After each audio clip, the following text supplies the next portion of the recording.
All right, I'm broadcasting. All right. So it looks like we still have some people are arriving. So, hey Scott, how you doing? And we'll hang tough here for probably a few more minutes while people get logged in. Welcome, Abby, Karen.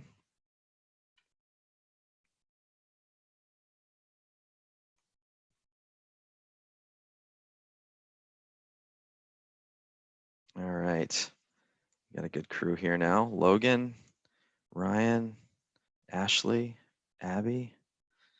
Welcome everyone. We'll just be waiting probably another 1 or 2 minutes max till everyone can show up. Thanks for joining us.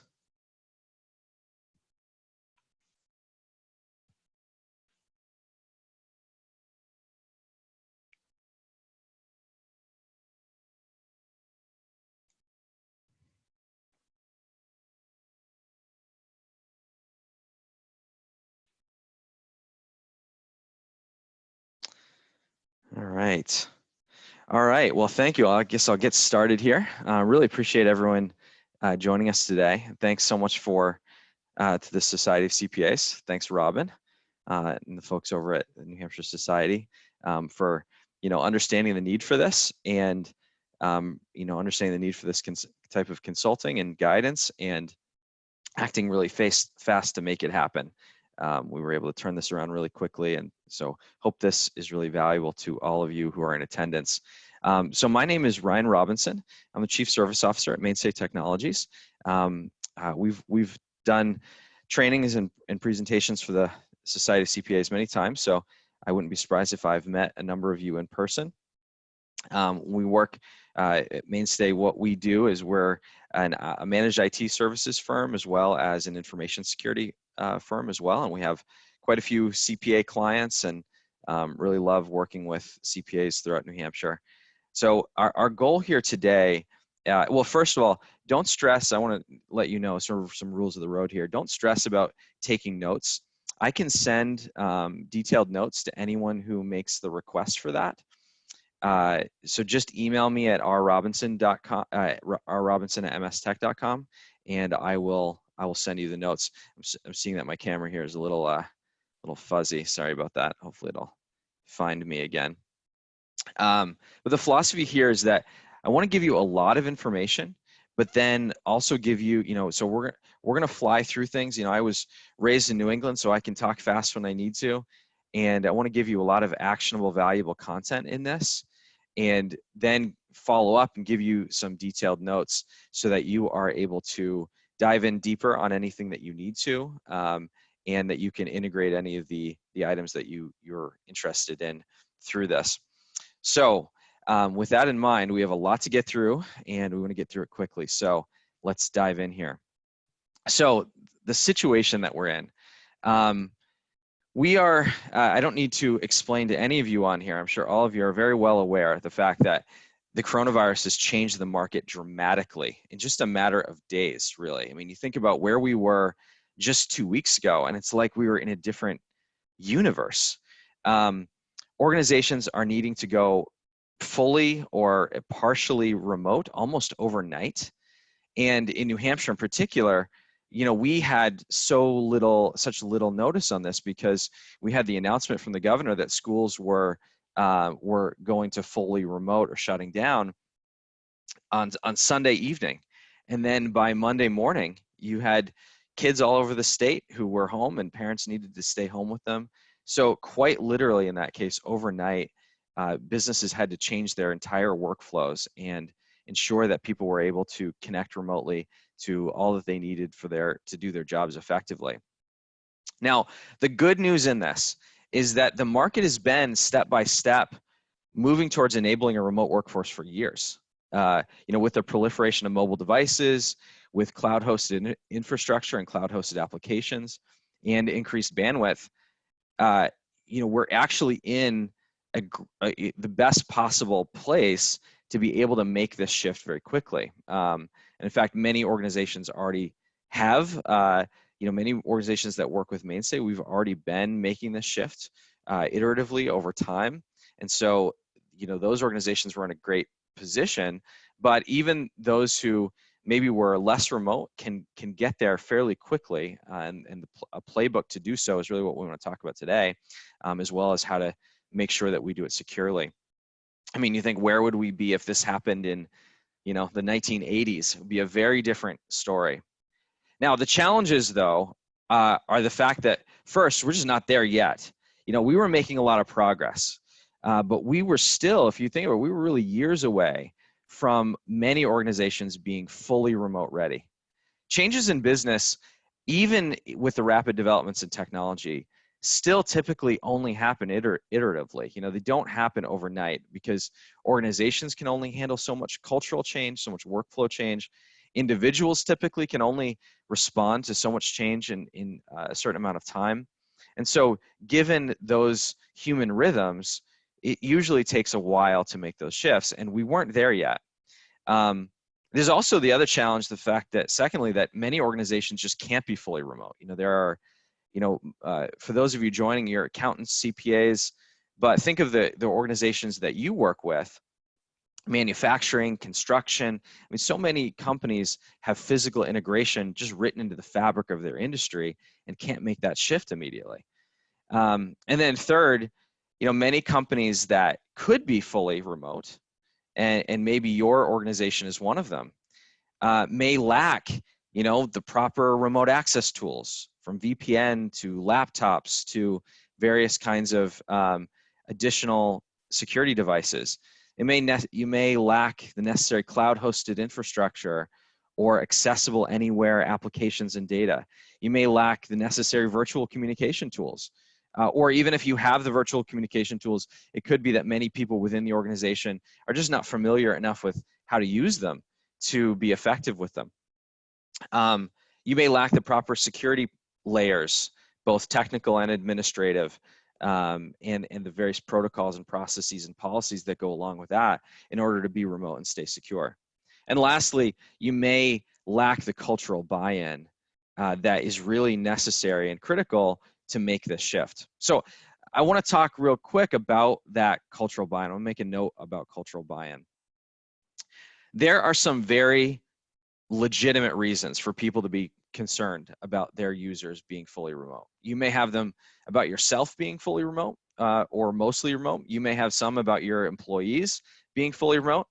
You work as, if you're a CPA, you're a trusted advisor to many organizations, and you may have concerns for their organizations about being fully remote. And there's a lot of legitimate concerns there. I mean, there's social and relational concerns. Human beings are wired for human connectivity and physical touch and physical connection. There may be company culture concerns. How do you maintain a great, positive, supportive company culture and integration with your clients and the culture of that integration with them through this? How do you maintain work accountability? There's something about being able to walk next door to connect with a colleague or someone that's under you, and to be able to connect with them and say, hey, how's the work going? And keep people accountable to their jobs. And then there are plenty of other practical considerations to be had in going remote that cause people to be concerned about it. Here's the challenge, though. Here's the flip side of all of those concerns. The situation we find ourselves in really gives us no choice but to adapt. Just like in nature, you have three options. It's like when the meteor hit, it's like you got three options. You go extinct is option one. Option two is you adapt slowly, and adapting slowly is going to create a lot of negative consequences, or you adapt fast. And essentially, we are in a situation where, as businesses, as trusted advisors to our clients, I mean, CPAs are very similar to IT and information security teams like Mainstay in that regard. We're trusted advisors for our clients. We are in a time where we just have to adapt fast. We're going to have to take the evolution of business that would have been expected to take place over a course of months or maybe even years, and we're going to have to we're going to have to evolve and adapt in a matter of days, hours sometimes, in the case of Monday. So we just have to do it. We don't have a choice at this point. And then second thing to keep in mind related to cultural buy-in is we need to realize that the world isn't going back to the way it was 2 weeks ago. Even if tomorrow, a magic cure was found for the coronavirus and everyone got back to work, the world is going to change, and has already changed. You think of everything from, the spending habits of people are not going to go back immediately to the way they were when, times were really good. People are going to be more conservative, and that's going to have economic impacts. But there's also a lot of practical things that are going to shift. We may be looking at the end of handshakes in our culture as we know it. I mean, there are some people who think that, that after this, people will not be shaking hands as a primary social convention anymore.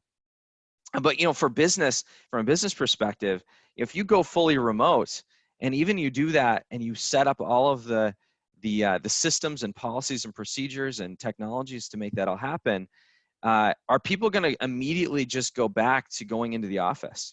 This may be the first time all week you've seen a video conference with someone in a button-up shirt. You may have been expecting me to be in a hoodie and a t-shirt this morning. And will that immediately go back to the way it was? Probably not. We're gonna learn a lot about how this all plays out, of course, in the coming weeks. But our culture is not going to be the same. Our team's expectations for remote flexibility aren't going to be the same. There are organizations that we work with that for years have said, "Hey, look, we want to see our people. We want people to be in the office."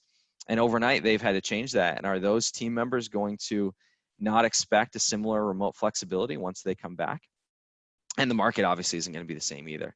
So this isn't just something we need to do to survive the coming weeks, but we are likely in it for the long haul. So if you're thinking, okay, I want a playbook here so I can get through the next, week, 2 weeks, 2 months, whatever, I'd recommend you think of this as much more of a long-term strategy that we are in for.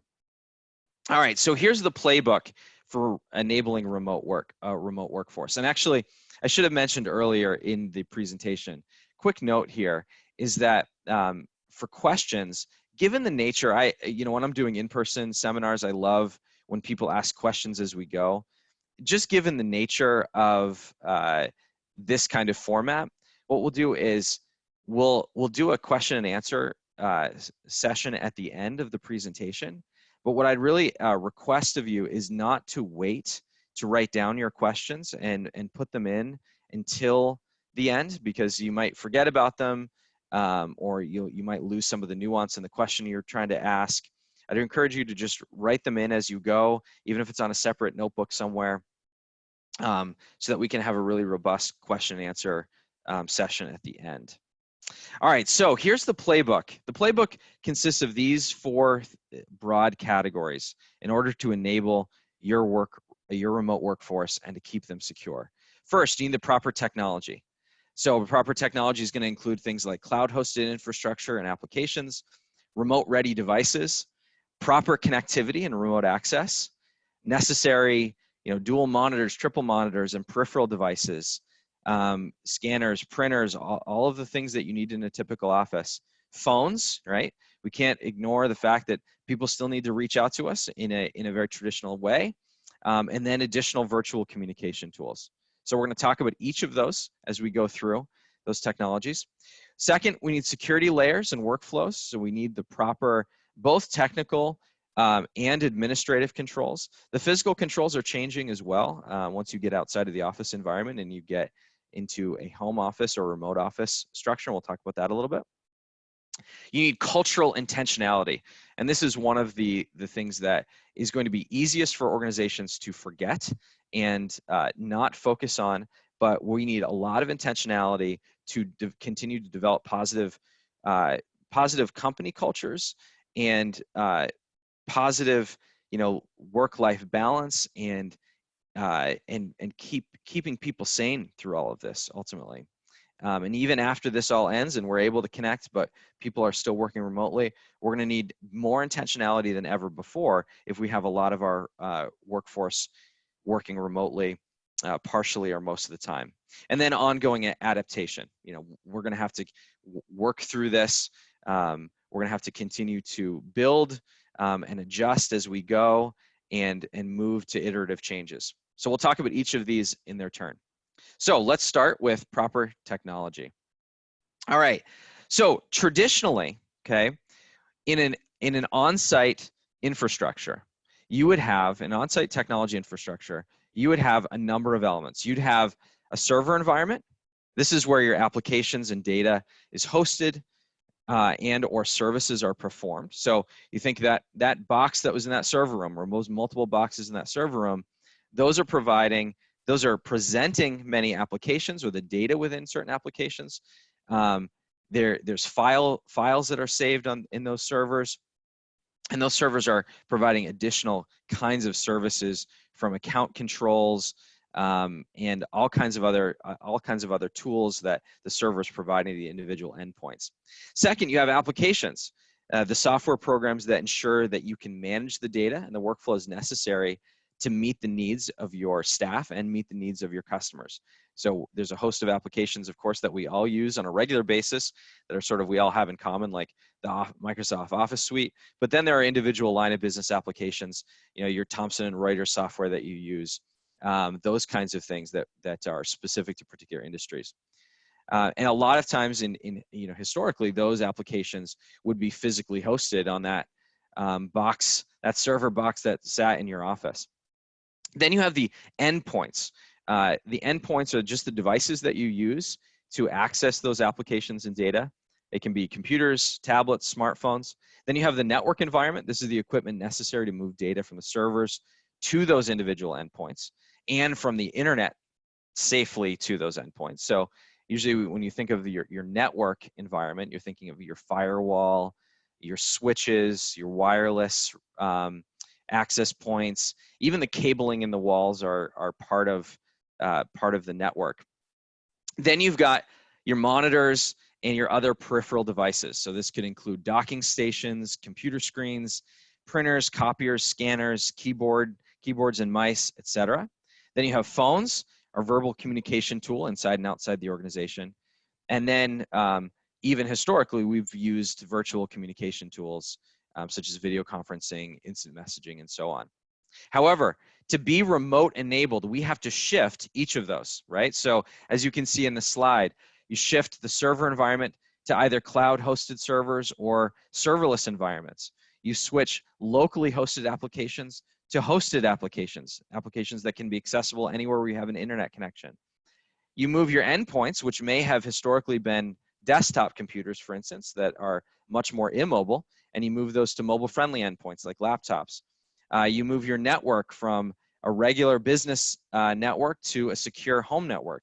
You move your monitors and devices to monitors and devices that are able to be more integrated into that home network. And then, you know, phones and virtual communication, they turn into you can use different technologies for the phones, and we'll talk about that in a minute. And you may need to either adopt virtual communication technologies that you've not used previously, or train your staff more effectively on how to utilize them. So let's talk about each of these in their turn. For servers, okay, start with servers. Again, servers historically have been locally hosted. You've had, you know, a box living in that server closet, but now we want to move to one of two things. Either one, we want to move to cloud-hosted infrastructure. Sometimes this is called infrastructure as a service.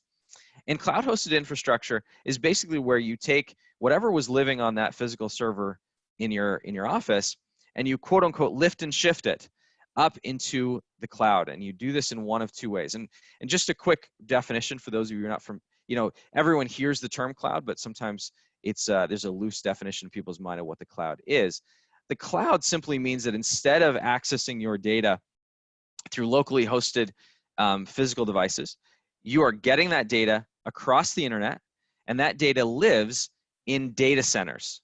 So data centers are just a bunch of physical boxes that are all lashed together in very secure environments with high amounts of business continuity that can deliver those applications and data across the internet to you wherever you have internet access. So the infrastructure as a service, or cloud-hosted servers, or cloud-hosted infrastructure, there's a lot of different ways that can be referenced. those break down into two categories, the private cloud and the public cloud. So the private cloud are the individual data centers. So think of Rackspace might be one that you've heard of, where there's lots of individual data centers all across the country. These are individual data centers not owned by some of the major companies like Microsoft and Google and Amazon, but individual IT companies will often utilize them to stand up servers in those data centers and then present those services to their clients. Note, by the way, that there are challenges with the private cloud. Private cloud is often more expensive to do because you're often putting in additional third parties that you have to pay. There's middlemen in private clouds typically, so they can be more expensive. They can be a little bit more challenging to maintain potentially because they require much more control demand. And then also, last note on the private cloud is that I want you to be aware that sometimes when people say, oh yeah, we have this application of yours being hosted in the cloud, or this service is being done in the cloud, oftentimes that's not actually being hosted in a data center somewhere. It's being hosted like your IT company's server that they have at their office, in Ware, New Hampshire or something. That's not cloud. That's not a data center. That's not where you have all the high levels of redundancy and business continuity and security that you get in data centers. So if your IT is telling you that you've got a private cloud hosting environment, dig into that and find out, okay, where is that data center? Is there a data center that we're talking about here? And where is it? And what are the security and business continuity measures around it? Then you have, secondly, the public cloud. So the public cloud, the three big players in the public cloud are Microsoft and their Azure platform, which is the term you may have heard, but that's essentially what they call their data centers. Is collectively, that's their Azure platform. Amazon Web Services, or AWS, is a big player in the public cloud market, and they were sort of first to market, so they have the highest amount of market share, but Microsoft Azure is right behind them and gaining fast, and I think will actually overtake them eventually. And then Google Cloud, which is actually the minor player in the public cloud space, but they are an option as well. So you ultimately want to work with IT to get your local servers moved into cloud-hosted infrastructure that will make you much more able to access information from anywhere at any time and create a high level of scalability. That's one of the great things about this, is that as you need more resources, you can 2 clicks of a mouse add more resources, or if you need fewer resources, like in a down economy where you may have employees that get decommissioned, or data that you don't need anymore, that you can delete and stop paying for backing up and hosting, 2 clicks of a mouse, you can scale that down very easily. Where with local infrastructure, if you've invested in that hardware, in those licenses, well, that investment cannot be scaled up or down very easily without either wasting investment if you're scaling down, or increasing costs substantially if you're needing to scale up. So option 1 is you move those servers to cloud-hosted infrastructure. But here's option 2. And option 2 is an amazing option if you can do it, which is removing your servers altogether and going serverless by outsourcing application hosting or other services that you would typically rely on your server infrastructure for, and move them to web-based applications or other cloud services. So for instance, with applications, you migrate locally hosted applications to cloud-hosted applications. So an example of this would be, QuickBooks. If you're using QuickBooks right now, I'm sure, most of you have many clients who are using QuickBooks. Well, instead of having that locally hosted on the server or on an individual desktop that's being shared out to 2 or 3 different people, you can move to QuickBooks Online. Now you have to recognize, by the way, as an important side note, that QuickBooks Online does not have the same functionality that locally hosted QuickBooks does. They're improving all the time. And I have talked to clients who actually like QuickBooks Online better, but depending on the sophistication of what you're doing and how you're doing general ledger and chart of accounts and all of that, it may not be sufficient. And you may have to continue to host that with a third party, like in a private cloud or a public cloud. But still know that that's an option. And this is the way that we need to start thinking, is looking at all the applications, saying, how do we move them to some sort of cloud-hosted option? Blackbaud, many of you work with nonprofits who utilize Blackbaud software, and Blackbaud has a hosted platform called NXT, and that you can migrate that for those applications. And more and more applications are all having hosted options. Even just a couple years ago, many applications didn't have hosted options, but now most do. And with this change that we're experiencing in the market now, that is going to only speed up. Sort of sub bullet point under, again, being able to remove your servers altogether and go serverless. So if you can get rid of your applications, the need to locally host your applications, then second, you want to look at getting rid of the demand to locally host your files. So instead of having your local file server, instead you move your files to Microsoft OneDrive or SharePoint or Dropbox for Business or ShareFile. And there are pros and cons to each of those, and we can consult on with any of you on the pros and cons there and how to make that best selection. But those are incredible options, very secure. And for Microsoft in particular, most of you probably have, and many of your clients already have the licensing paid for OneDrive, and it's a matter of integrating it. And there may be some costs to making the migrations, but a lot of the licensing costs are already paid for. You also want to offload email, of course. Most of you probably have cloud-hosted email already through Microsoft's Office 365 platform. There's also Google applications.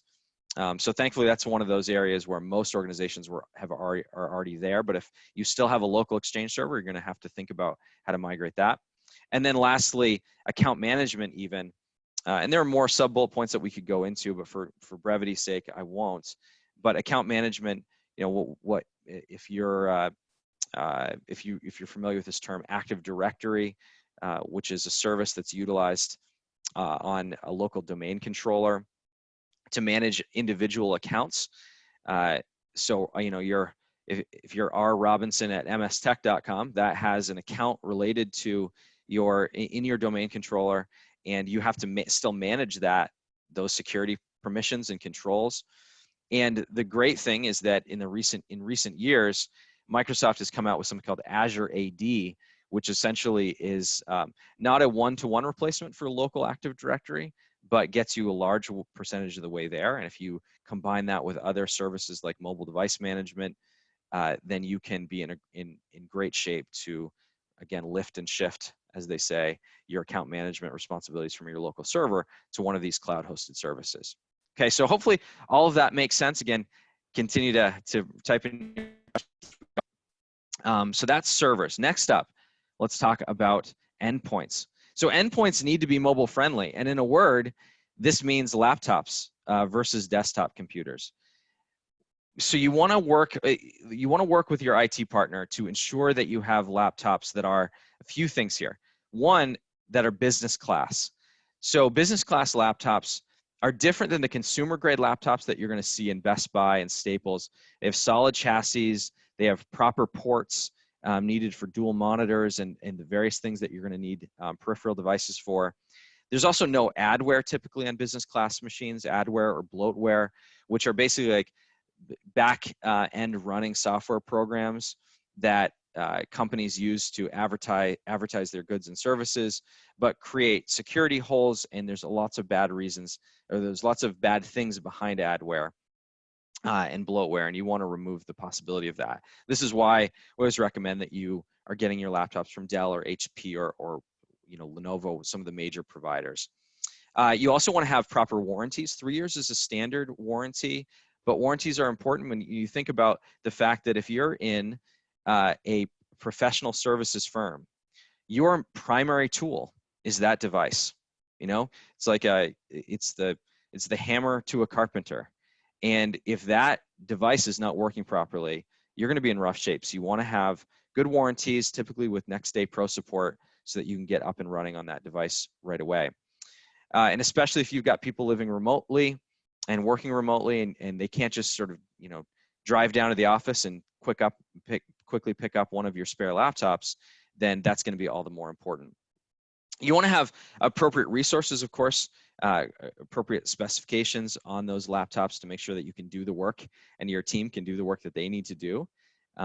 Typically, we recommend that organizations have, 2 to 3 different computer standards that they have, and they say, okay, standard 1, here are the specs for that, and that's going to map to most of these job roles that we have in our company. And then maybe we have some engineers or some people who are doing CAD work or additional higher levels of application demand that are going to need more robust systems, and you have a standard for that. So that way, very quickly and easily, you can get new laptops ordered and rolled out, and even you can have them then on stock more easily if you have a standard system, rather than everyone sort of chooses their own specifications and makes requests to IT. And then lastly on that, make sure you have spare machines. The industry standard is to have 3 to 5% of your fleet be backup machines. So if you have 100 computers, you should have 100 computers in your workforce. You should have 3 to 5 backup machines, so that at any given point, someone would be able to, you'd be able to very quickly ship, or someone would be able to come to a physical office to pick up one of those spare machines and get back up and running again. Now, the irony of all of this right now is that I'm saying, on the one hand, you want to move to mobile-friendly endpoints like laptops. Here's the problem, is that currently laptops are in massively high demand, as you can imagine. And that's happening at the exact same time where the supply chains are weakening. Because of the fact that many of the countries that manufacture these machines, or the individual components in these machines, are dealing with the coronavirus outbreak the same way that we are, sometimes even more severely, like places like China. It means that the ability to get these delivered quickly is actually weakening, not strengthening, as the demand is increasing. So what this means is that you may have to, desperate times call for desperate measures, as they say, and you may need to do some interim things in order to just keep yourself going before you're able to get some laptops. So let me give you a few ideas for this. So first of all, there's always the option of bringing home your office desktop, right? Like going to the office very carefully. We can send you, Dell recently put out a little article on how to sanitize your physical hardware while keeping it safe. I can include those in the notes for any of you who request it. But carefully take that desktop home. Now, what you're going to have to do, though, is you have to make sure that you have long enough Ethernet cables to plug into the internet if that machine doesn't have a built-in wireless card. So many people, for instance, may have like a router, their wireless router is downstairs, and their home office is upstairs. Well, many desktop computers don't have internal wireless cards built in. They are assuming and expecting that there are physical Ethernet cables being plugged into those machines. And so the only way you're going to connect to the internet is either to utilize some sort of wireless card and you put into that desktop computer, which the problem right now with that is that also those, as you can imagine, are wiped out. It's very difficult to find those anywhere online. And so you're going to have to take an Ethernet cable then and plug that from your router into your desktop machine. And so you can't just think, okay, I'm going to go and pick up my desktop computer, plug it in, I'll be good to go. You also have to make sure that you have a long enough Ethernet cable to make that happen. It's not uncommon for people to need, 50, 75-foot Ethernet cables when they're very quickly needing to set up a home office. Additionally, here's another idea, is you can, and I hate to say it, I feel guilty even uttering these words, but you can buy non-business class machines from retail stores, right? You can go down to Best Buy or Staples and buy a machine if you're in a desperate circumstance. However, when you do that, I would strongly recommend that you consult with IT on what the appropriate specs are for those machines. So, what should you have for memory and all of it, and processor speed and all of that. Also, you want to make sure that you have the appropriate ports that are required to connect to your dual monitors or your docking station. And you want to go through a checklist with IT and say, all right, here's what I need to plug in to this computer. What is the demand for ports required, so that when I go down to Staples, that I can make sure that I'm vetting that appropriately and getting the right machine. You don't want to go get home or get to your remote office and find out that you're in really rough shape there, and that you have to go back and go through that whole thing and deal with the return policy. You also want to make sure if you buy a non-business class machine that you have the right video card. Many applications that people use, they don't realize that it's not just about what the memory or the processing power is of their computer, but also there are video cards integrated in with laptops. And if those video cards are not substantial or sufficient enough to handle the graphic requirements of key applications, then those graphics will just not show up, or they'll be corrupted. And so you have to check on the video card requirements. You also want to look at warranty length and coverage, like I referenced. And then lastly, return policy. Make sure that you can return those machines if for whatever reason along the way you accidentally did buy a machine that doesn't have the right specs or ports or whatever. Last thing I'll say on this, kind of the desperate times for desperate measures side of things, is that you really should not use a home computer other than in extreme circumstances. Anything that's accessing company resources really should be monitored and managed by IT. You should have the standard, security software that's rolled out, appropriate monitoring software rolled out on any of those machines, and they shouldn't be shared with any non-employees, which typically home machines are. So if you have to use a home machine as a temporary stopgap, I'd recommend that you, as quickly as you can, even if a laptop from your IT company isn't going to be able to come in the time you need it, and you have to go and do something else, I would go get your office desktop or go and get a non-business class machine that you can keep as a dedicated work resource instead of using a home computer. All right. So next, your network environment. So your business environment needs to turn into basically a secure home network. So the goal is to enable your workforce to have access to all the data that they need, right? And so what each team member is going to need are the following. As a general rule of thumb, you're going to need to have appropriate internet bandwidth. Most people are, streaming video services at their homes and so on. And so in 99% of cases, you're going to find that your team has the right or sufficient internet bandwidth at their homes. Typically, you want something like 50 meg download speeds tend to be sufficient for most of what you're going to need. The only thing you want to keep in mind, though, is that, if you've got kids from home that would normally be in school and they're streaming Netflix, that's going to suck up a bunch of that bandwidth. And now that may be a real problem. So you may have to increase, if you're an individual, you may have to increase your internet speeds. And if you have team members that have to increase your internet speeds, you may want to offer them some sort of stipend if they come to you and say, hey, I'm having to spend this extra amount of money in order to work remotely. There may be a stipend that you have to consider providing to different team members in order to make that happen and to hit minimum bandwidth standards. Second, look at fiber options. These are preferred versus cable modem options. So cable is the typical standard internet service provider offering, and tends to be the cheapest. And you can get, even 150 meg download speeds for fairly inexpensively. But fiber provides the bandwidth in a totally different way using fiber optics. And so basically a way of thinking of it is, think of cable modems as sending bandwidth to you across cables, and they're sending packets that come in waves.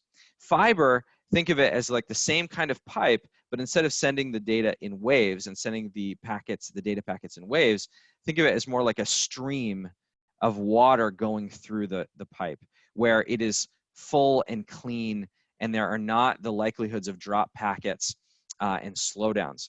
So fiber options are preferred to cable. They sometimes are more expensive, but one important note is that if you're comparing, let's say, 150 meg download speed for cable versus, let's say, a 50 meg download speed for fiber, you'd want to select the 50 meg fiber every day, all day long, because the quality of that bandwidth is so much higher and faster and better. So typically in fiber, you're going to have like 50 over 50 speeds or 100 over 100. And those are much preferred if you can handle the expense. And obviously, if you already have it, then you're in good shape. Just one last note on internet bandwidth and making sure that your team members have proper bandwidth is that there is a concern right now about the capability of these internet service providers, whether or not they have the infrastructure to handle the dramatic shift from people all of a sudden utilizing their home networks to suck up immense amounts of bandwidth.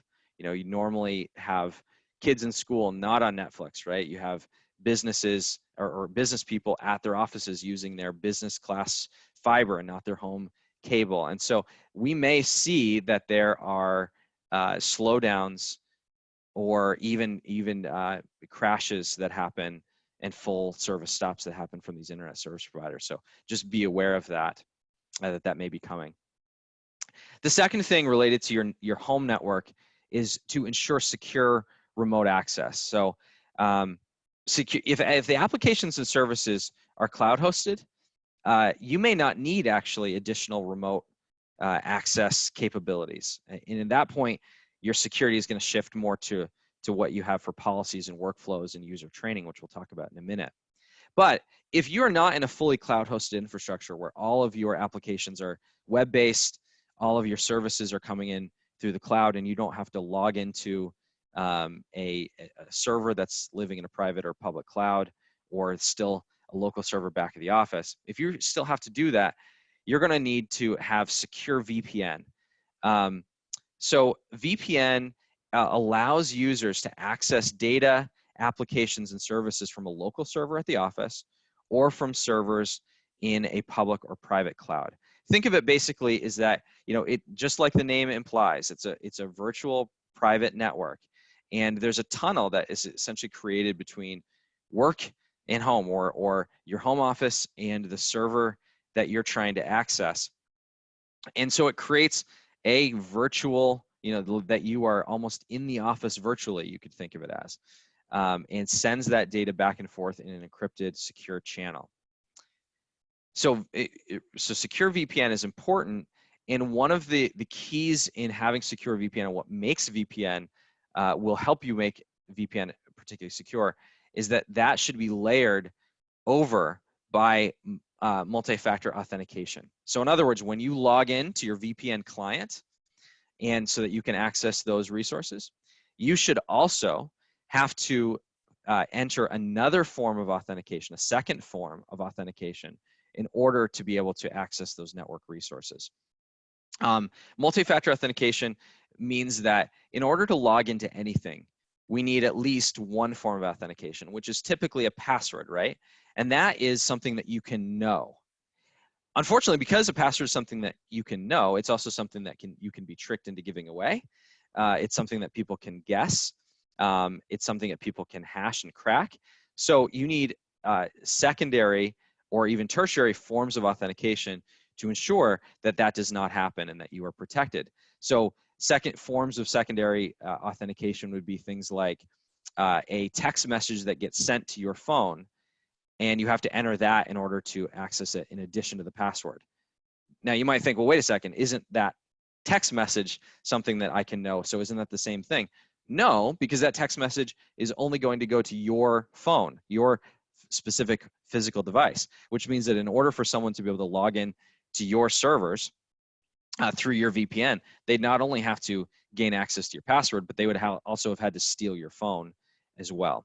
So make sure that you work with IT. If you can log into VPN without having to enter and put in some secondary form of authentication, that's a red flag you need to wave in front of IT and make sure that you have that layered on. There's also remote desktop services. So some organizations, you actually, you know, let's say that you had to do this, make this shift quick, and you've got a work computer, and you're actually logging in from your work computer from home.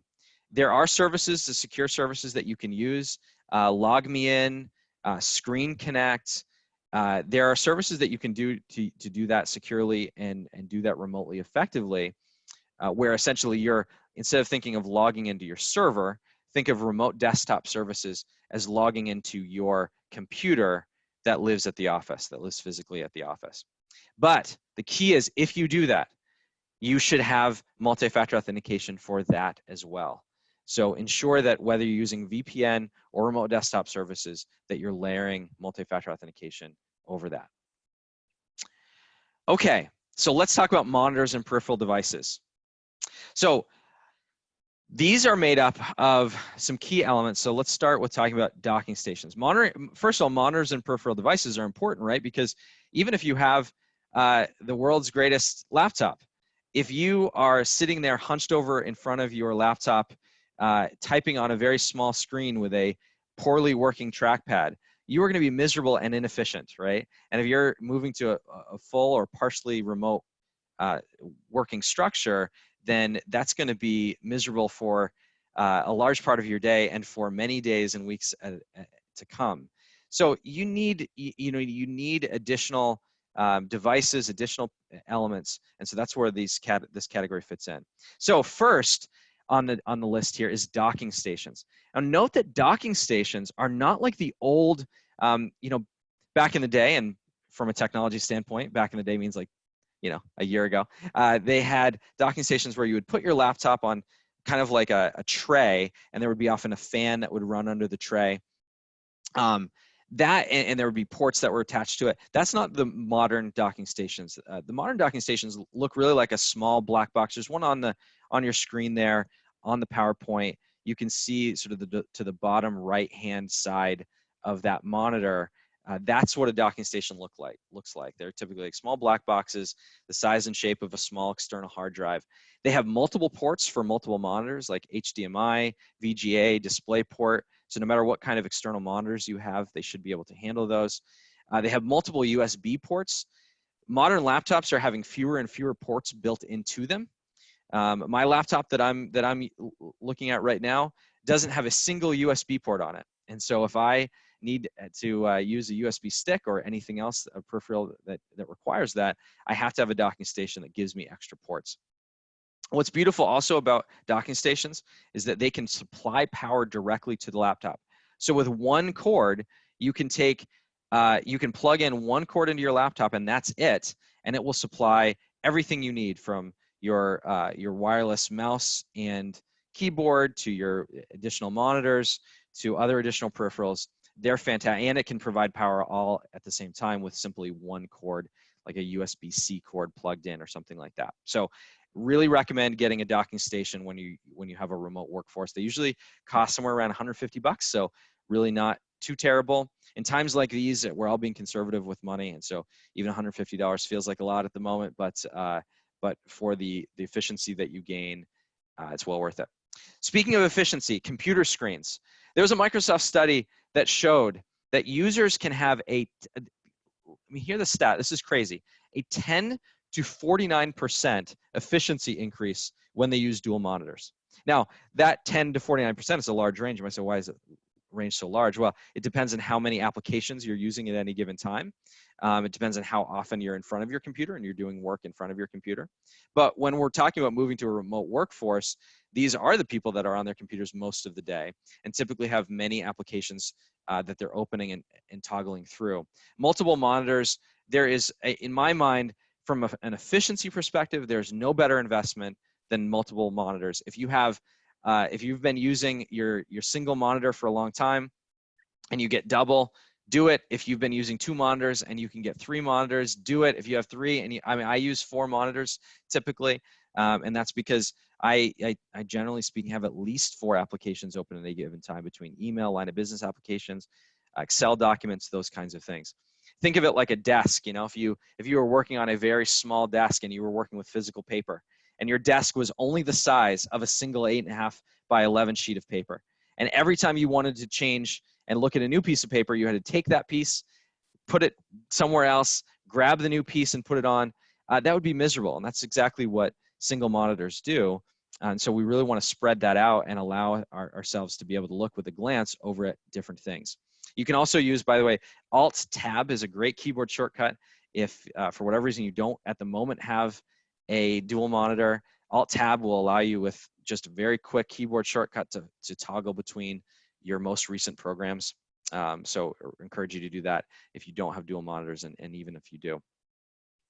Monitors cost similar, 150 bucks or so, and with that increased productivity, if you think about how much you actually pay your employees, what the average cost of a staff member is, and then you think you could increase their efficiency by 10 to 49% by giving them another monitor, Yeah, the $150 looks like pennies.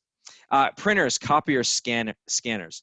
What I would argue is that as you're moving to a mobile workforce and as you're trying to secure that mobile workforce, you want to have um, eh, the smallest amount of potential security threats as possible. And every device that you bring into your environment increases that attack surface, they call it. So an attack surface is, when the smaller it is, the better. Additionally, from a support standpoint, uh, printers, copiers, and scanners are some of the most miserable things to have to support and to ensure are working appropriately. So I really encourage you, as you're moving to this structure, to avoid printers, copiers, and scanners like the plague. We have a kind of interesting opportunity where, someone at your office that may have been very much married to their local printer on their desk that you've never been able to convince to leave it behind. Now it's like you've got a very good compelling reason to have them do that. And these are the kind of bonuses where we can shift culture and shift people's expectations very quickly. This is your opportunity basically to move to a fully paperless environment. And in a way, the best way to do that is to remove printers, copiers, and scanners, because it forces people to shift their workflows, forces people to not print those emails that they might have printed otherwise, and so on. Now, with that said, if you have an employee where their job role requires one of them, don't skimp out on costs when you move to remote offices. You're going to spend more time, you're going to waste more on technical support, poor presentations, frustration, paper, ink, all of that, than you're going to spend on spending a couple $100 extra on getting a really good device. So don't skimp on that. That's more important now than ever. Whereas previously, if you had an office location where people could use a big multi-factor, large-scale printer, and that that they were going to be able to print things off and it was going to be really solid. Well, now that's not the case anymore. And so we're going to have to equip home offices with higher quality local printers, copiers, and scanners. Lastly, keyboards and mice. Human beings are physical creatures, and the quality of the keyboard and the mouse matters. It's what we touch all day. Also, a lot of people have arthritis or problems with their wrists, and when they're typing for many hours at a time. It's worth considering equipping your team with ergonomic keyboards and mice. Ergonomic keyboards, for instance, often have a pitch at the top so that when you're holding your wrists, you can hold them at a much more natural angle. Same with mice. Some mice are actually not really well designed for the human hand and how a hand is cupped. So there are ergonomic mice out there, and typically the cost for ergonomic devices is not much higher than it is for other standard keyboards and mice. And then lastly, just on that topic, mouse pads with little gel wrist pads are really helpful. I swear by them. It makes a huge difference to how I physically feel. Okay. Now, let's talk about communication tools. I imagine some of you joined this webinar today because you want to understand what you have at your fingertips here. So let's first talk about phones. Phones have evolved over the years from old copper lines to on-premise digital phone systems to voice over IP to unified communications more recently. And, unified communications, well, let me actually talk through the two options. I mean, basically, once you move out of your office, that in-office digital phone system does you no good anymore, right? And we're going to have to evolve very quickly in terms of our remote capabilities for answering phones. So your two best options when you move remote for phones are, first of all, cloud-hosted voice over IP options. When you have a cloud host, and these can be offered by Comcast, there are plenty of phone vendors that do cloud-hosted VoIP. The beauty of cloud-hosted VoIP is you may be able to simply, if you already have it especially, you may be able to take the physical phones that you have at your office and simply move them to your home or to whatever your remote office is, because as long as you have those phones can access the internet, they are good to go. You can also, if you can't move the physical phones, you can also install what are called soft phones. Soft phones are basically just a software application on your computer, and you can answer calls just opening up that software application. You can dial using that software application. Typically, you'll see a little keypad on your screen that looks very similar to the interface that you'd have on a physical phone. The only thing that is required, of course, if you don't have the physical hard phones anymore, is that you have to change to a headset like the one I'm wearing. And that can be, we've found over the years that that can be a daunting mental shift for people, but it's actually an incredibly easy practical shift. Meaning, once someone has used it for the first time, usually within 30 seconds of using it, they realize how easy it actually is, how much more comfortable it often is, and is a very easy shift. So a lot of times people have pushback here, but once they experience it, they're good to go. And frankly, I think you're going to have less pushback from your teams, in a time like this when we're needing to make these changes. So option one, again, is cloud-hosted VoIP. Option two is unified communications, okay? Unified communications is where you have all of your communication. So think instant messaging, screen sharing, video sharing, phones, the whole 9 yards on a single platform, a unified platform. Or you have all of those things not on a single platform, but on multiple integrated systems, so they're working as one. The best example we've seen of unified communications, and one that we've seen work extremely well, is Microsoft Teams. Many organizations already have Microsoft Teams licensing. Teams has gone through a couple evolutions. You used to have heard of Microsoft had a product called Lync, Lync. Then they bought Skype, and they turned it into Skype for Business. And now more recently, that's evolved into what they're calling Teams. And Teams is their unified communications platform. So in many organizations already have the licensing available to them to get Teams. Now, if you want to use it for phones, there's additional costs that come. You have to get a Microsoft Teams calling plan where there's additional costs, and we can help work with anyone to help them understand that whole process and get them there. Keep in mind that when you move to something like unified communications, you are moving to a fully virtual phone system, right? That's integrated with other kinds of, this is the case really for both of these options, both the cloud-hosted VoIP and unified communications. You're moving to a scenario where you have a fully cloud, remote ready phone system. And if you have not made that migration yet, and you're looking at, today and Friday the 20th, and you're saying, all right, I want to do that on Monday. Well, that's not going to happen. These things don't happen overnight. However, there is a process to moving to a fully remote phone system that, even if it doesn't happen tonight, can happen functionally extremely quickly. Or basically, we can help you take your phone number, redirect, then you get the licenses just to implement Teams for the people in your organization that are the primary phone answers, and then they can transfer individual calls to, let's say, cell phones of employees, even that may not have Teams set up for them yet. So it's sort of like a quick down and dirty migration option that can happen very quickly and fairly inexpensively without having to go through the whole migration of your whole phone system to either cloud-hosted VoIP or unified communications. So just keep that option in mind as a stopgap measure when times are rough and we've got to make changes quickly. There's typically cost savings in the shift, by the way, when you make these cloud-hosted moves. The caveat to that are the headsets themselves. Headsets can be very expensive, especially if you're getting appropriate vendor-supported phone system or headsets that align and integrate with your unified communication system.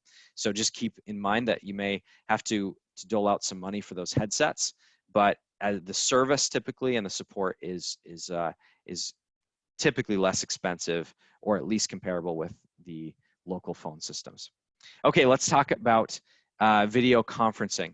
Video conferencing will be more critical, of course, when people are isolated.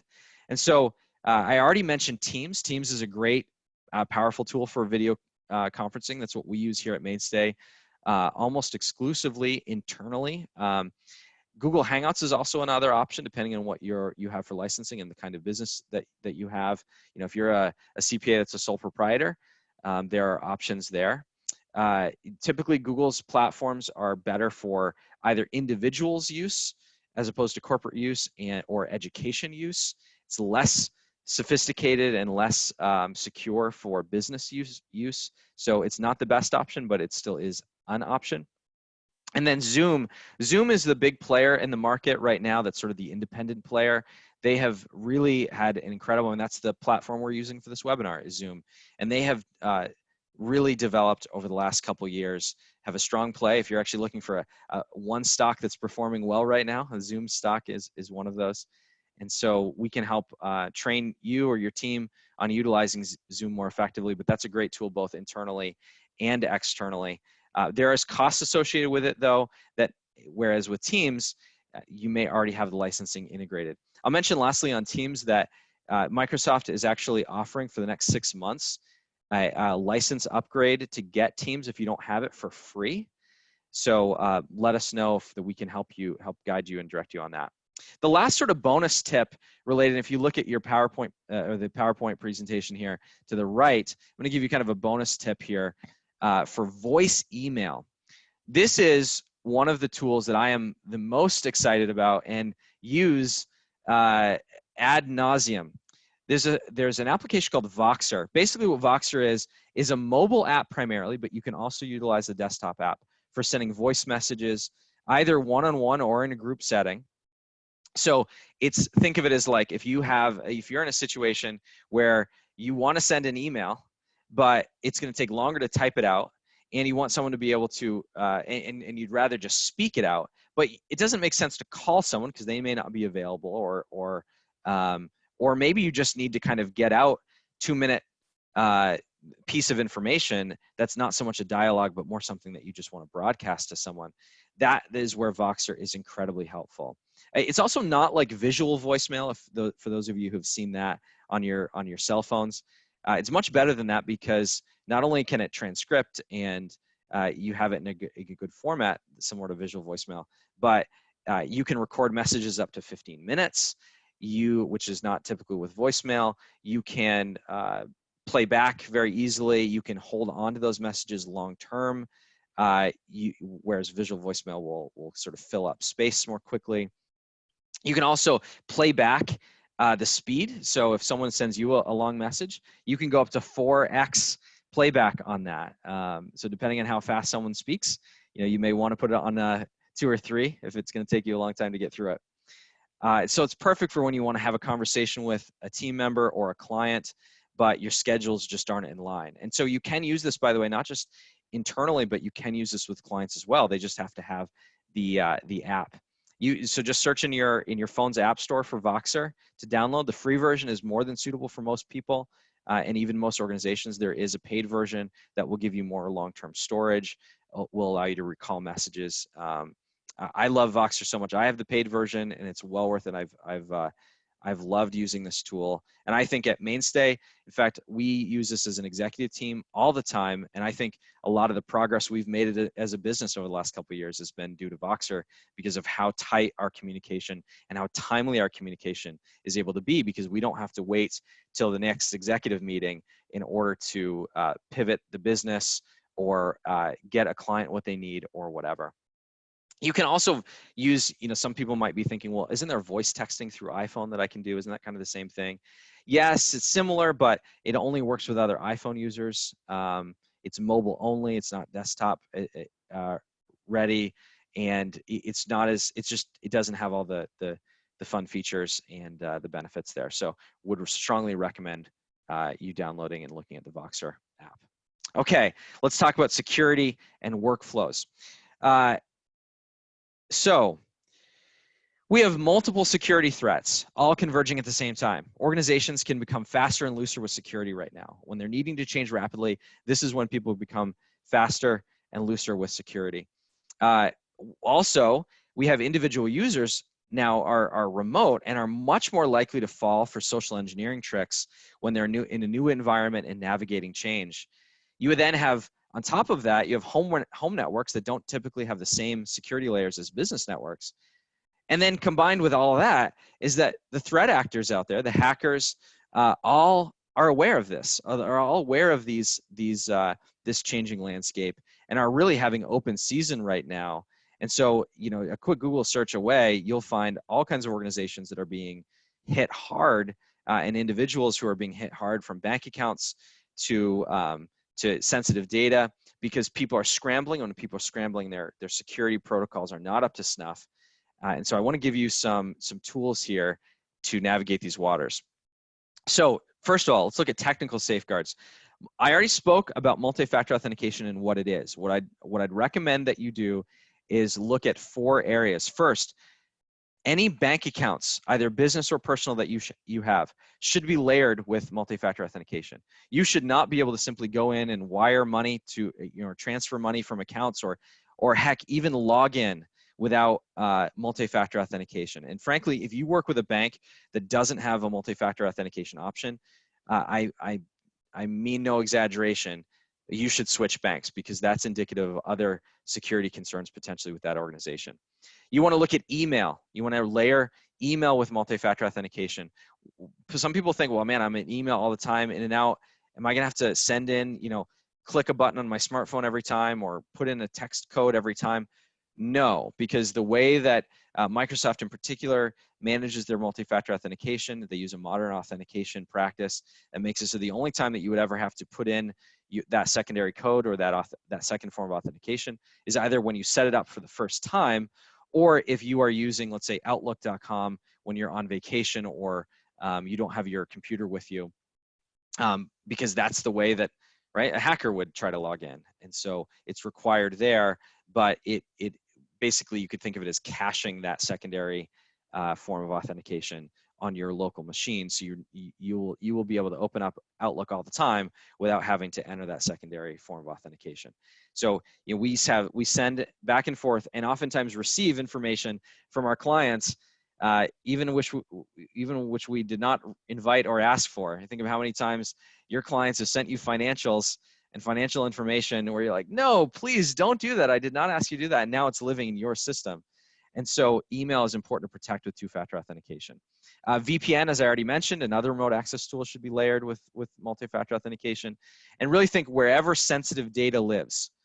So if you have particular line of business applications, or certain file shares like on Dropbox for Business or wherever, where's your most sensitive data? And is that most sensitive data protected with the security layer of multi-factor authentication? Okay, so that's step 1 of technical safeguards. Step 2 is you have to be more diligent than ever related to your email practices. You need to have secure email practices. Be on high alert and tell your teams. I'll send you these notes for anyone who requests, and send this to your teams. Be on high alert for any emails that ask you for personal information, credentials, account information, anything like that. For timestamps that are off hours, get emails at 3 in the morning. It's either a workaholic colleague, or it's really not coming from that colleague, right? Look for fishy domain names, Dell3.com and Microsoft.com without the second O. Anything that looks suspicious, don't just put that red flag in your brain down. Look for generic greetings and subjects. Look for bad spelling and grammar in the bodies of email. Look for attachments. Anytime that you're being requested to open an attachment, that should always be a red flag to you. In business, look, we have to open attachments sometimes, but that just means you need to be on high alert whenever there's some sort of attachment or link that's put in an email. And then be aware for anything that's urgent. Anything that says, we're in March right now. This is high season for emails that look like they're from the IRS because of the tax season. You should encourage your team to be on high alert for any emails related to this change to the remote workforce. Anything that's going on in the world that hackers can utilize, they will. And so we need to be aware of anytime we're being recommended to do something urgently, give away information urgently, click a link urgently, especially if it's related to some of these kind of current affairs, then we should be all the more suspicious. So when you see an email and you say, okay, I'm on high alert, I'm suspicious now, here's how you handle it. First of all, if you're unsure that an email is from the sender you think it's from, what you can do is click reply to the email. Don't send, okay? But you can click reply on that email, and it will show in the address box what the actual address is, not the spoofed address, but it will show the actual address that it's being sent to. So that can help you verify the authenticity of the email address that it came from and that you would be replying to otherwise. Also, hover over any links to make sure that on the bottom left hand of Outlook, for instance, it will show you what the actual link that you're about to click on. So some links that they may say, it may look like it says Amazon.com, but then when you hover over, you realize it's sending you to some completely different email or some complete other website. Don't click on any links if you don't absolutely have to. If you get something saying your toilet paper is on its way from Amazon, can you even get toilet paper on Amazon anymore? It's probably backed up like 10 weeks anyway. So if you see, click here to track your package in an email. No, don't do that. Go over to Amazon.com, sign in, and then track your package there. If your bank says you're getting a bank account statement is due, go to the bank account and look for the statement there. Don't click, and actually one quick note on that is the one link you definitely never want to click in an email is the unsubscribe link. That's counterintuitive to many people because people are like, I want to get rid of these nasty emails. I'll click unsubscribe. But think, if you were a hacker and you wanted to, or if you were a bot that had algorithms that would determine which links got the most clicks, which is the one link in an email that you'd want to ensure was corrupted and had malware behind it. It would be the unsubscribe link, right? So that's the one link you never want to click. Don't click the download images button in Outlook unless you are sure that it's from a trusted source. And then lastly, you have to voice verify. It used to be back in the day, if you got an email that was suspicious, you could open up a new email, send the person that looked like it came from and say, hey, did you send me that email? Problem is you can't do that anymore because the account itself may be compromised, which means that you actually have to voice verify now. You have to ensure that you are calling the users or the clients or the team members and ensure that it's them before you reply to those emails or do anything that those emails say. And lastly, under this, staff training. Remember that your users are your number one risk. Hey, they were your number one risk 3 weeks ago when everyone was in the office. Now they are even more so your number one risk. So you need to ensure that all staff have security awareness training as part, I would recommend, as part of their onboarding. When they become new employees, it should be part of their onboarding. And then training should be updated annually at minimum. The threats keep changing. The way to respond to those threats keep changing. And so therefore, we have to keep up to date with those trainings. All right. All right, let's talk about culture. And the ongoing adaptation bullet point will be quick. So we're close to wrapping up here. Thanks for those of you who've been able to stay with us. I know we're a little past, a lot of information to get through. Hopefully this is valuable enough for your time to have stuck it out. So cultural intentionality. Through this process, we are in a situation where we need to all remember that company culture will happen regardless of whether we are intentional about it. The only question is really whether we are intentional about it and whether we are going to shape it intentionally. And the culture is going to require even more intentionality now when we are not able as business leaders to shape the physical environment of the workplace of our team and lose a lot of the physical engagement that we have with our team. So what I want to recommend here is two broad categories. First is I want to encourage you to check in with your team and hold them accountable, not just for their work product. And I hope you'll hear this distinctly. Check in with your team and hold them accountable, not just for their work product, but their work process. So in other words, some examples of what I mean is like encourage your team. And of course, your trusted advisors to your clients as well. Encourage them as well on these things. Encourage them to have a dedicated separate workspace that they're doing work in. It's easy for people to sit on their bed or their living room couch and with their laptop in their lap. And that's not good. It's not good psychologically. It's not good physically for your back. There are all kinds of studies that show that's a terrible thing to do. And just psychologically, you want to be able to move from where you physically work to where you live, and you want there to be separation there. And you need to encourage your team to do that. Don't just be talking about their work product, but ask them these questions. Like, do you have a dedicated workspace? How is that set up? And push them on these things. Additionally, help them encourage them to implement daily work routines as part of their work plan.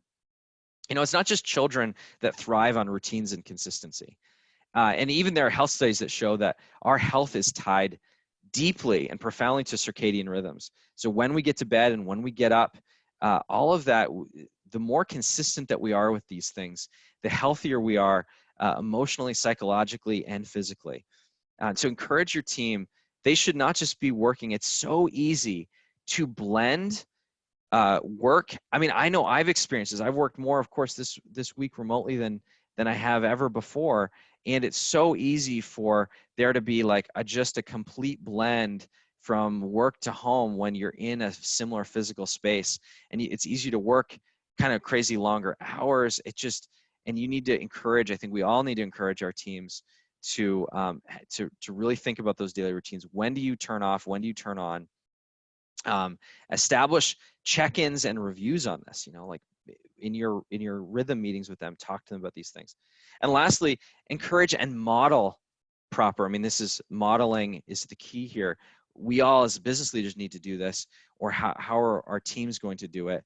And what examples are they going to have? But encourage and model proper, what I call work to home shifts and vice versa, home to work shifts. This is just all the more critical when life and work can blend together so easily when you're in your home for both. Encourage team members to do things like literally changing their clothes when they're starting and ending their workday, right? Now get out of your pajamas when you start your workday, and when you're done with your workday, change into your jeans and don't stay in your work clothes. And even something on the modeling side of things, I encourage all of us to not email and message our teams off hours whenever possible, because we set expectations. For those of you who not have seen this in Outlook, there's a delay delivery button. So when you send, you go into options and you can actually delay the delivery for an individual message. So you can, even if you're writing the message, let's say something is happening and you have to jump on email to clean some things up at 8 p.m.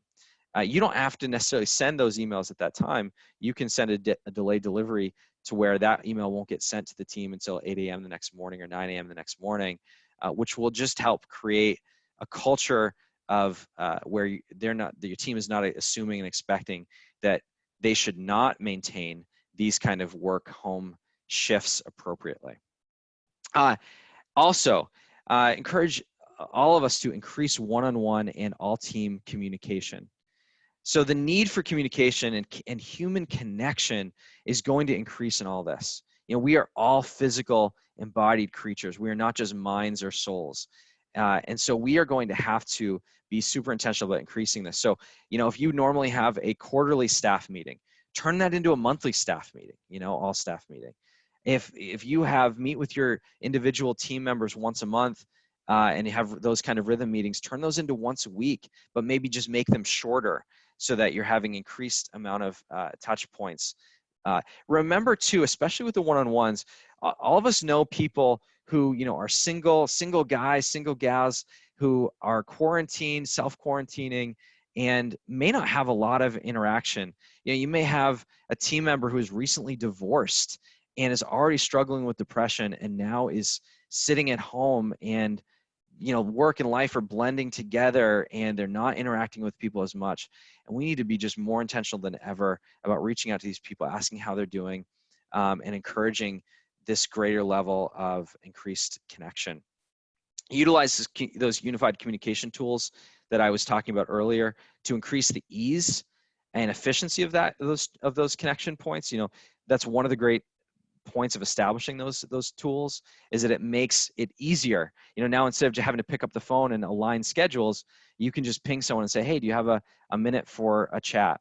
Also, default to video rather than phone. You know, historically, people don't want to put pressure on other people, and so we'll often say, hey, let's just jump on a call. But create a culture in your organization where you actually default to video rather than phone. Teams makes this really easy. but because it's a tool where you can do both phone conferencing and video conferencing. In a click of a mouse, you can turn a phone call into a video chat. But I'd encourage everyone to default to that. We need to see human faces. Even advertisers know that you don't show the product, you show a human face with the product, because we are all so drawn to the human face.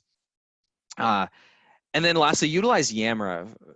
Some of you may have heard of this. Yammer is a Microsoft tool that's essentially like a Facebook for the company. So some organizations don't feel comfortable necessarily with everyone connecting on Facebook and having a Facebook group for the company, but you can utilize Yammer. Some of you may already have Microsoft licenses for that include it. It's just about working with IT or even working on your own to set that up and inviting individual users to it. All right, then lastly, ongoing adaptation. We're in a time of dramatic change, and we're all, to some extent figuring this out as we go. Some organizations who are more prepared for this than others, but I would encourage us to utilize, that lean manufacturing structure where you build it. You build a lot of things that we're talking about today, whether it's security measures or individual tools. You measure how effectively they're being utilized. You measure that with your clients, your team. You get feedback. You get that 360 feedback. You learn from that. You understand what's working, what's not, and then you iterate and then continue to rebuild. We're all in that situation, so let's all keep staying in close touch and developing this mind share and sharing it with one another. How Mainstay can help you in this potentially. We are a managed IT services company and a managed information security company, as I referenced. So what we can do is we can be your IT department. And there are a lot of technology companies that really were not ready for this. And IT has been a growing industry for a long time. And there are a lot of IT companies that were not iterating and developing and staying nimble and agile over the past few years and have found themselves in a really bad way. And their clients are finding them unable to help them through this process. And we need to remember that this is urgent and serious because there are jobs at stake. There are jobs not only for our own companies, but for our clients. And we need great support, great IT leadership and consulting in this to be able to guide and direct our teams, our organizations, our clients through this whole process. So there's a lot at stake in this, and we just, no one can handle ineffectual IT anymore, especially in this critical time. We can also, if you have internal IT staff, we can supplement those IT staff and we can support, we can help with projects. We can take, let's say you have an IT team or an IT individual who may not be super familiar with certain elements here, and you don't feel confident they can direct your organization. We can come in and help supplement them either on the higher level guidance, or we can help with additional layers of support underneath them, or we can help them implement certain projects for things that they haven't maybe done before. We can supplement in any way that's helpful. We also, again, are managed information security team as well. So we can provide risk assessments and compliance governance. We can provide that user security training that I was referencing earlier. We can help your organization with policy development and workflow consulting to help, as you move into this new space, help your organization to be secure, not just your technology. Again, as I referenced earlier, users are your number one security risk, but that's not just the user behaviors, but it's all the things connected to those user behaviors, i.e. your policies and workflows. And so we can help consult. We have information security specialists who are not just technologists, but who have skills and expertise around writing policies, ensuring that you are meeting the compliance requirements that you need to meet throughout this process as you change your workflows, and can help just ensure security through all of this when we need to stay both afloat but also secure, and make sure that as we move our boats onto troubled waters that we don't have holes in those boats at the same time. And then of course, to call anytime. I'm available by email. My email is right here, rrobinson@mstech.com. So thank you all. I hope this has been helpful, and I'm going to open it up to questions now. Let's see here. All right. So please, there should be a dialog box that you all see for Q&A, and you can post your questions there. So one question I see here is, which would you use for a 3-person firm, a VPN or a remote desktop service? Well, okay, great question. So interesting, my answer for a 3-person firm is not going to be strongly different than my answer would be for a 300-person firm. Think of the 3 layers that I referenced earlier. At the top layer, or maybe not top, that's the way of saying it. In the ideal structure, you have fully cloud-hosted environment where all of your services and application are cloud-hosted, and you don't have to access them using VPN or remote desktop at all. That's a sort of like ideal scenario, because then you're super nimble. You can get any data wherever you are in the world, no matter what device you have. You can outsource some of the security requirements, right, to those vendors, as long as they are secure, and that's something we can help you vet as well. But that's the most ideal situation. So if you're a 3-person company or a 300-person, it's like, can you move to a serverless and fully hosted environment? That's the ideal one. Ideal number 2, less ideal but still very good, is if you have to have local servers or you have to have servers in the private or public cloud, then VPN is the best option at that point. And then if VPN is not sufficient because you need to present through, let's say, a terminal server. I don't want to get too deep into the weeds here, but if you need to utilize terminal services and you just have to use remote desktop, then that's certainly an option as well. And as long as you secure it with multi-factor authentication, as long as you have proper training to your users for how to use it effectively, you have appropriate password complexity and unique passwords for those remote desktop logins. Same with VPN. As long as you have those compensatory controls in place, then any one of those 3 options can be sufficient and secure. And it just ends up being a matter of the reason that the first one was more ideal going through is that the first one is sort of the least costly and the most flexible and scalable. And then that decreases those benefits as you go down the chain all the way through remote desktop. That makes sense? Hopefully that's helpful. Feel free to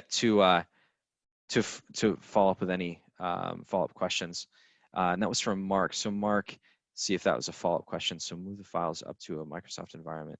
All you need is to access files. Yes, that's correct. So if ultimately you can move, let's say, all of your files to OneDrive and SharePoint in Microsoft, and you have your email in Microsoft Office 365 platform, and you have your applications hosted by the vendors themselves, then yeah, that will make it so that you don't need that local file server anymore, right? You can just use OneDrive and SharePoint. You don't need some of those services delivered. If you can use Microsoft's Azure AD for account access management, some of those security protocols, then yeah, it becomes the need for these local servers goes away.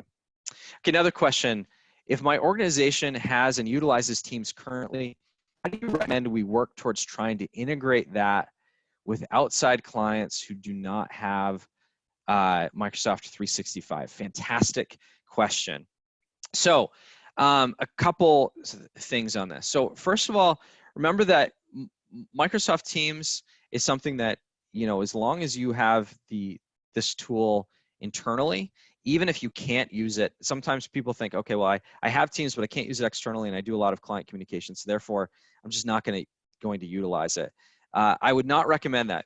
Teams is such an incredible internal tool that even if, let's say, hypothetically, none of your clients utilized Office 360 or utilized Microsoft and had Teams licensing, I still would recommend you use it because of how important of a tool it is internally.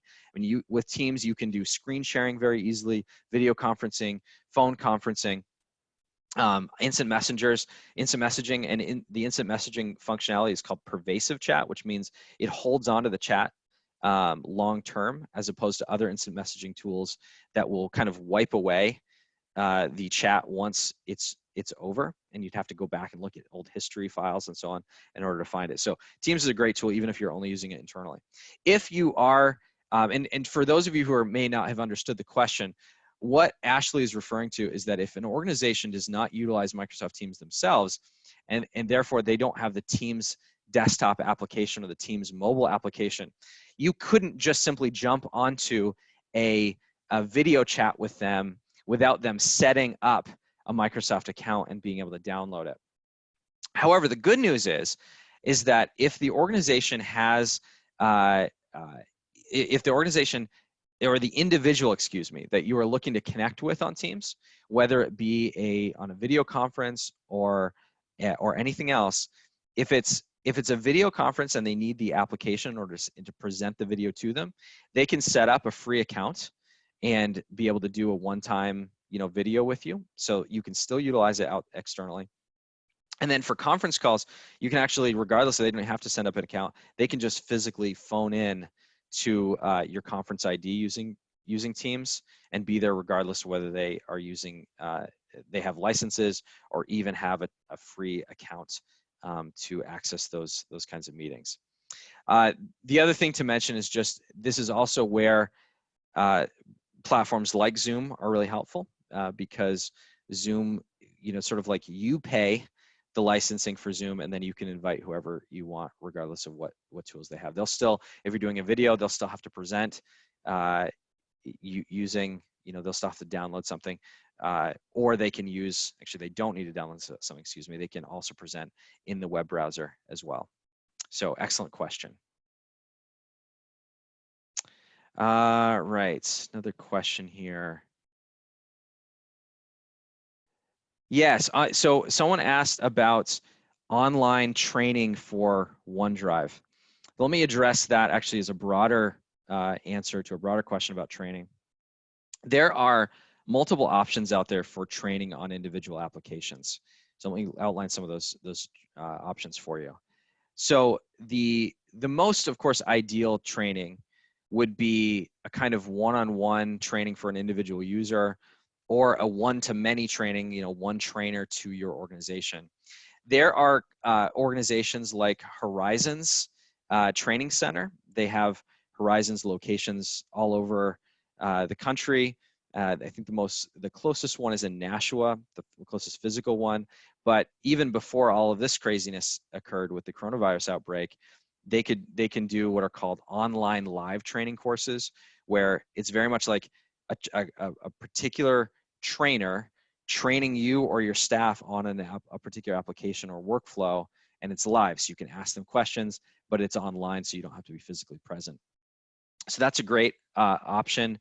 That's obviously the most expensive option because it's the most customized.